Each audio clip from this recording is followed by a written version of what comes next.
అప్పుల బాధలు వెంటాడుతున్నాయా? అయితే 6 జేవిఆర్ వారి జాతిరత్నాలు ధరించండి. హాయ్, వెల్కమ్ టు మనం టీవీ. నేను మీ మనోజ్. బైకర్ ఎర్రస్వామి ఈ పేరు నిజంగా ఒక సెలబ్రిటీలని ఎలా అయితే కొత్త కొత్త హీరోయిన్స్ని హీరోని వాళ్ళని ఎలా మనం గూగుల్లో సెర్చ్ చేస్తామో, ఈ బైకర్ ఎర్రస్వామి అని చెప్పి కూడా చాలామంది గూగుల్ చేసిన పరిస్థితి, చాట్ జీపీటీని కూడా అడిగిన పరిస్థితి. సో ఇలాంటి నేపథ్యంలో బైకర్ ఎర్రస్వామి ఒక ఎక్స్క్లూజివ్ ఇంటర్వ్యూ ఇచ్చాడు. 19 మంది చావు కారణమైన ఎర్రస్వామి మాట్లాడిన మాటలు ఒకసారి మనం డిస్కస్ చేసుకునే ప్రయత్నం చేద్దాం. రన్నింగ్ లో పోతున్నప్పుడు డివైడర్ తగులుకొని కింద పడడం వల్ల ఆయన స్పాట్ లో చనిపోయాడు. నేను డివైడర్కి వెళ్ళి పక్కకు పడినాను. బస్సు తర్వాత ఒకటి ముంగటికి వెళ్ళిపోయింది. తర్వాత వచ్చి బస్సు ముంగటికి వెళ్ళిపోవడం వల్ల అగ్గి నిప్పులు రావడం వల్ల బస్సు అంటుకొని నేను మా ఫ్రెండ్ చనిపోయిన టెన్షన్ లో ఏం అర్థం కాక నేను ఆ అబ్బాయిని సైడ్కి వేసి వెళ్ళిపోయినాను. నేను డోన్కి వెళ్ళాలి యాక్చువల్గా, అంటే ఆ రోజు వద్దని చెప్పి సైడ్కి వేసి వాళ్ళ ఫ్రెండ్ని వెళ్ళిపోయాడంట. ఎందుకంటే ఫ్రెండ్షిప్కి ఇచ్చే వాల్యూ అది. నిజంగా చాలామంది ఫ్రెండ్షిప్ అంటే చేతులు కాళ్ళు కోసుకుంటారు, నువ్వు లేకపోతే నేను లేనంటారు. అంటే మేల్ కావచ్చు, ఫీమేల్ కావచ్చు, ఎవరైనా సరే. సో ఫ్రెండ్షిప్కి కాస్త కూస్త వాల్యూ ఇస్తారు. ఆ వాల్యూ కూడా నిజంగా ఎర్రస్వామి చచ్చిపోయిన శివశంకర్కి ఇవ్వాలి. ఒకవేళ కొంచెం కాస్త కూస్త ఏమన్నా కొంచెం అంటే మనసున్న వ్యక్తి అయితే ఆ 19 మంది వాళ్ళు చనిపోయేవాళ్ళు కాదు. నిజం చెప్తున్నా. బండికి లైట్ లేదు వద్దురా అని చెప్పిన, కానీ వద్దులేరా నేను వదిలేసి వస్తా అని చెప్పినాడు. ఏంటంట, బండికి లైట్ లేదు వద్దురా అని చెప్పిండంట. ఏం చెప్పిండంట, ఈయన బండి యాక్సిడెంట్ అయిపోయి అక్కడ ఉండిపోతే ఆ శవాన్ని పక్కన పడేసి ఆ బైక్ని కూడా తీయకుండా 19 మందికి చావు కారణమైన వాళ్ళందరూ వాళ్ళ గుండెలు అవిసలా ఏడుస్తున్నారు. వాళ్ళందరూ రోదనకు కారణమైన ఎర్రస్వామి ఇలాంటి నైట్ టైంలో బండి బాలేదు వద్దని చెప్పిండంట. ఈయన మాటలు మనం నమ్మాలి. అసలు మస్తు ఇంకా చాలా ఉన్నాయి చూడండి. ఆల్రెడీ పెట్రోల్ బంక్లో కూడా చూసినారు మాదేమో. అట్లా చేయడం వల్ల 3 సంవత్సరాల నుండి పరిచయం శివశంకర్. పైన పడుతున్న వల్ల బండికి స్లిప్ కావడం వల్ల డ్యామేజ్ అయ్యి కింద పడినాం. 70 పైన అవుతున్నాం. తర్వాత ఆయన స్పాట్లో చనిపోవడం వల్ల నేను ఎస్కేప్ డివైడర్ పైన పడినాను. ఆయన కాపాడి సైడ్కి లాగినాను. దానికంటే ముందు ఒక బ్లూ బస్సు వెళ్ళిపోయింది. కాపాడి సైడ్కి లాగడం ఏంటి? 70 స్పీడ్లో తాగి వెళ్తున్నాం. అక్కడ పెట్రోల్ బంక్లో పెట్రోల్ పోర్ చేయించుకొని మళ్ళీ బయటకు వచ్చిన తర్వాత మీ బండి వెళ్ళే విధానం, వెళ్ళే స్పీడ్ గురించి అన్నీ నువ్వే మాట్లాడుతున్నావు. మరి నీకెందుకు దెబ్బలు తగల్లా? ఒక మాట అసలు నాకు అర్థం కాని విషయం, ఇప్పటికీ అర్థం కాదు. సరే ఎర్రస్వామి చెప్తున్నాడు, నేను డివైడర్ మీద పడ్డా, ఆ మొక్కల్లో పడ్డాను, అందువల్ల నాకు దెబ్బలు తగలని చెప్తున్నాడు. అసలు ఎంత కోఇన్సిడెన్స్ అంటే నిజంగా అంత యాదృచ్ఛికు మనోడికి దెబ్బలు తగలేదంటే. ఓ పక్క వాళ్ళ అమ్మేమో ఎవరైతే చనిపోయిన శివశంకర్ వాళ్ళ మమ్మీ గుండె లవిసేలా ఏడుస్తుంది. ఆవిడ చాలా బాధపడుతుంది. నాకు ఎర్రస్వామి మీద అనుమానం ఉందని చెప్తుంది ఆవిడ. డైరెక్ట్ చెప్తుంది ఆవిడ, నాకు నిజంగా అనుమానం ఉంది. అసలు ఎర్రస్వామి ఎప్పుడు కూడా నేను మా పిల్లోడి దగ్గర చూడలేదు, మా పిల్లోడితో మాట్లాడటం ఎప్పుడు చూడలేదు. అలాంటి వ్యక్తి మా పిల్లోడి చావుకి వీడే కారణమై ఉంటాడా అని కూడా మాట్లాడుతుంది. యాక్చువల్గా ఇక్కడ 19 మంది ఎవరైతే సజీవ దహనం అయ్యారో వాళ్ళందరి చావుకి ఇండైరెక్ట్గా ఎర్రస్వామి కారణమయ్యాడు. వాళ్ళమ్మేమో శివశంకర్ చనిపోవడానికి కారణం కూడా ఎర్రస్వామి అని చెప్తుంది. ఈ చెప్పే ఆన్సర్లు అలాగ ఉంటాయి. మరి అంటే దొంగ అంటే భుజం తలుముకుంటారే, అలా ఉందన్నమాట మన ఎర్రస్వామి చేసేది. అంటే బండి టచ్ చేసి వెళ్ళిపోయింది. ఈ బస్సు మిడిల్ వేసుకుని వెళ్ళిపోవడం వల్ల జరగడం జరిగింది. మిడిల్లోనే ఉంది అది. ఓకే, విన్నారా ఏం చెప్పాడు? ఒక బండి వచ్చి గుద్దింది, ఏదైతే ఆ బైక్ డివైడర్ గుద్ది అక్కడ పడిపోయిన తర్వాత స్పాట్లో శంకర్ చనిపోయాడు. ఆ యొక్క డెడ్ బాడీని బయటికి తీసుకొచ్చి ఒక పక్కన డివైడర్ దగ్గర కూర్చోబెట్టాడు. పడుకోబెట్టిన తర్వాత ఫోన్ తీసుకొని వెళ్ళే క్రమంలో ఇంకో బస్సు ఒకటి గుద్దిందంట. ఏదైతే వేమూరి కావేరి ట్రావెల్స్ బస్సు గుద్దక ముందు తగిలిన తర్వాత ఇంకా కొద్ది ముందుకు వెళ్ళింది. ఇంకా పిలుస్తుంటే పలుకుతలేడు. స్పాట్లో వెళ్ళిపోయినాడు. ఆయన సైడ్కి లాగేసి ఆయనని నా పని నుంచి చేసినాను, కానీ నాకు కొంతలో ఇవ్వలేదు. అది తర్వాత బస్సు అంటుకోవడం జరిగింది. తర్వాత మొత్తం జామ్ అయిపోయినాయి. నేను ఐచర్కి వెళ్ళిపోయిన ఊరికి. ఎవరేమి హెల్ప్ చేయలేదు ఆ టైంలో. ఎవరు అర్ధరాత్రి టైంలో ఎవరు హెల్ప్ అయితే నాకు చేయలేదు. నా మీదకి వస్తుంది, ఎవరు హెల్ప్ చేయలేదంట. నా మీదకి వస్తుంది అనేసి. నీ మీదకి వస్తుంది అదే ఎన్నికలో కూర్చున్నా కదా, నా వల్ల చనిపోయినాడేమో అనేసి నా మీదకి వస్తుంది అనేసి. ఓకే, భయం వేస్తుంది అన్నాడు. సరే, ఎవరికైనా ఒక యాక్సిడెంట్ జరిగినప్పుడు కొంచెం నర్వస్ అవుతారు, ఫీల్ అవుతారు. ఓకే, కానీ తర్వాత జరగాల్సిన నష్టాన్ని ఏదైతే ఉందో ఆ నష్టాన్ని ఆపగలిగితేనే అక్కడ వాడిని వీరుడు, ధీరుడు, ఒక మగాడు అంటారు. మగాడు వరకు చేసిన పనులేంటి? తాగటం, రాత్రిపూట రోడ్ల మీద వెళ్ళటం, వద్దన్నా సరే వెళ్దాము శివశంకరే తీసుకెళ్ళాలని చెప్పాడు అంటున్నాడు. ఏం జరిగింది? శివశంకరే వాళ్ళ భూమి మీద లేడు కదా. సో ఎన్నేం చెప్పొచ్చు మన ఎర్రిస్వామి.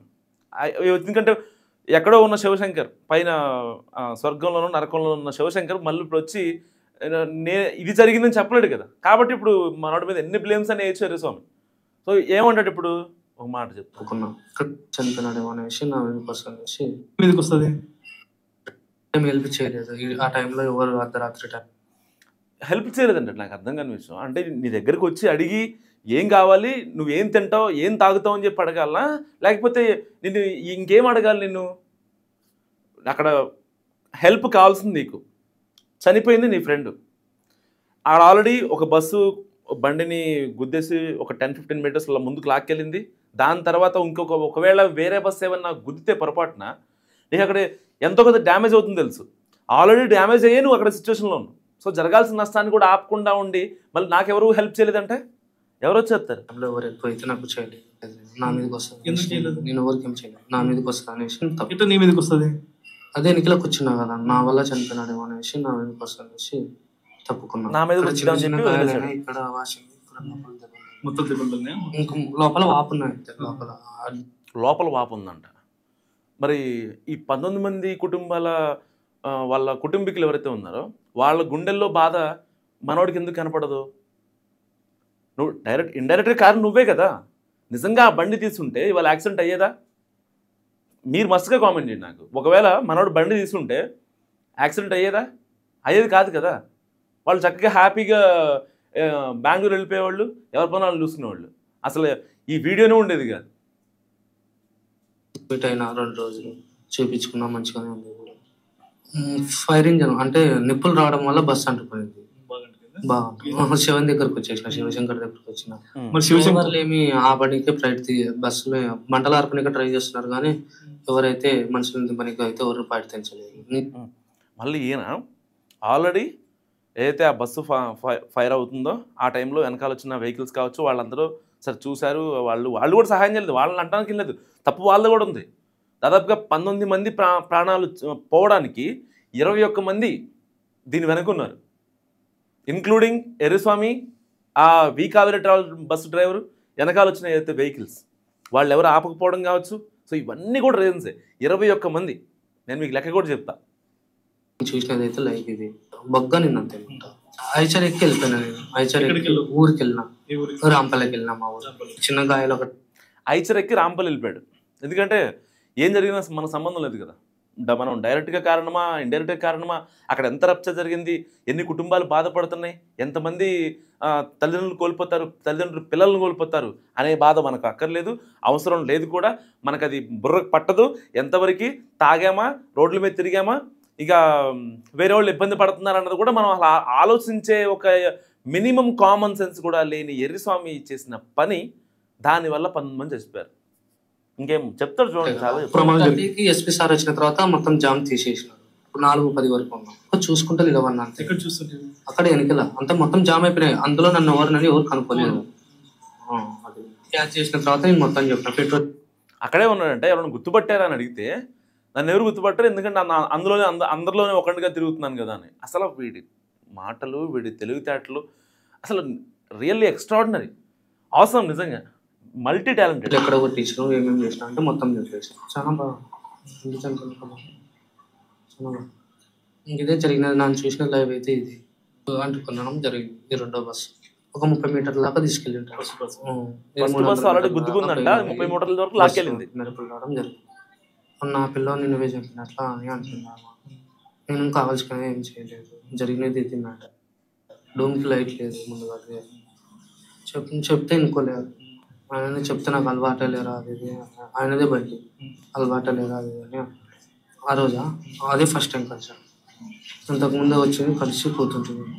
నేనేం చేస్తాను, ఒక సైడ్కి ఉన్నా. ఏం పని చేస్తాను నేను హైదరాబాద్లో చేయొచ్చు. బులోరా చెత్తబండి గవర్నమెంట్ ప్రైవేట్. మనోడు హైదరాబాద్లో ఇక్కడ బొల్లారం దగ్గర ఏదైతే జవహర్ నగర్కి డంప్ యార్డ్ ఉంది కదా, సో ఆ డంప్ యార్డ్లలోకి తీసుకెళ్లే ట్రక్స్కి మనోడు డ్రైవర్గా వర్క్ చేశారట. సో కేవలం ఎర్రిస్వామి చేసిన మిస్టేక్ ఏదైతే ఉందో దానివల్ల ఇవాళ ఎంతమంది బాధపడుతున్నారు. నిజంగా ఎర్రిస్వామిని యాక్చువల్గా వాళ్ళని కాపాడి ఉంటే, ఆ బండి తీసేసి ఉంటే అసలు నిజంగా ఎర్రిస్వామి ప్రపంచానికి తెలియకపోయినా సరే హీరోలా ఉండేవాడు. ఇప్పుడు ప్రపంచానికి తెలిసిపోయింది ఎర్రిస్వామి ఎవరో, ఒక బైకరు, అలా ఆ రోజు తాగి వెళ్తున్నారు ఏంటని. సో ఇప్పుడు ఈ బైకర్ ఎర్రిస్వామి చేసిన ఒక చిన్న మిస్టేక్ ఏం కాదు, చాలా పెద్ద మిస్టేక్. ఆ పెద్ద మిస్టేక్ వల్ల జరిగిన 19 మంది చావు వల్ల ఇప్పుడు ఎర్రిస్వామి అందరి ముందు విలన్ అయ్యాడు. అవునా కదా? ఎందుకంటే ఒక మనిషిని మనం 2 రకాలు గుర్తుపెట్టుంటాం. ఒకటి అక్కడెక్కడో, లేకపోతే ఒక డౌన్లో, మధ్యలో అయితే గుర్తుపెట్టుకోలేము. సో ఒక కాలం, ఒక అవకాశం ఇచ్చింది ఎర్రిస్వామికి, కానీ దాన్ని ప్రూవ్ చేసుకోలేకపోయాడు ఎర్రిస్వామి. నిజంగా ప్రూవ్ చేసుకొని అంతమంది బతికుంటే కనుక నిజంగా చాలా బాగుండేది. సో ఎర్రిస్వామి గురించి మీరేమనుకుంటున్నారో, ఆయన మాట్లాడిన మాటల గురించి మీరేమనుకుంటున్నారో నాకు మస్ట్గా కామెంట్ చేయండి. చూస్తూనే ఉండండి మనం టీవీ.